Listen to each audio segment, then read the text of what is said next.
अस्सलाम वालेकुम। एक बहुत ही बुरी खबर आप सबके साथ शेयर करना चाहूँगा कि आज सुबह साढ़े 4 बजे पाकिस्तान में एक ट्रेन हादसा हुआ है, जो कि बहुत ख़तरनाक हादसा हुआ। ये रीति रेलवे स्टेशन ढुरकी सक्खर सिंध में ये हादसा हुआ है और मिल्लत एक्सप्रेस जो कि कराची से फैसलाबाद जा रही थी और सर सैयद एक्सप्रेस जो कि लाहौर से कराची जा रही थी। उन दोनों के दरमियान टक्कर हुई। उनका टकराव की वजह से बहुत ज़्यादा नुकसान हुआ है। कहा जा रहा है कि जो मिल्लत एक्सप्रेस उसकी जो पहले वाली 2 बोगियाँ हैं वो पहले ही डिरेल हो चुकी थी, पटड़ी से उतर गई थी और जो सर सैयद एक्सप्रेस है वो जब वहाँ से गुज़रने लगी तो वो उसके जो बोगियाँ उतरी हुई थी उसके साथ टकराई अल्लाहु और अकबर। उस टकराने की वजह से बहुत ज़्यादा नुकसान हो चुका है।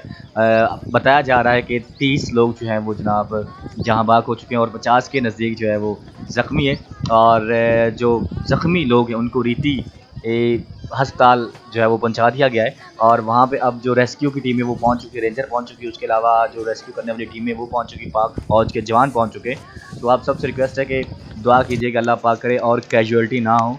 वैसे बताया जा रहा है कि और कैजुअल्टी होने के खदशात बहुत ज़्यादा हैं। वहाँ पे जो मुकामी लोग हैं, सबसे पहले वो लोग पहुँचे और उन्होंने वहाँ पे जाके लोगों को रेस्क्यू करना शुरू किया, लोगों को इमदाद देना शुरू की। तो ये एक बहुत ख़तरनाक हादसा हुआ है पाकिस्तान के अंदर। आज आज 7 जून 2021 को ये आगे हादसा नहीं हुआ आ है रहे वो और ऑटोमेटिक बड़ा बंद कर। ख़तरनाक हादसा हुआ है और अभी तक जो है जनाब इत्तलात के मुताबिक 30 लोग जहाँ बाग हो चुके हैं और 50 के नज़दीक लोग जो हैं वो ज़ख्मी हैं और ज़ख्मियों को अस्पताल मुंतकिल किया जा चुका है और कहा जा रहा है कि और भी खदशात हैं लोगों के जो अ, ब डेथ के, मरने के और भी खदशात हो सकते हैं, अमवात बढ़ सकती हैं। तो आप सबसे रिक्वेस्ट है कि प्लीज़ दुआ कीजिए और ज़्यादा कैज़ुअल्टी ना हो और अल्लाह पाक करे जो लोग ज़ख्मी हैं, अल्लाह पाक करे कि वो जल्दी से सेहतयाब हो जाएँ।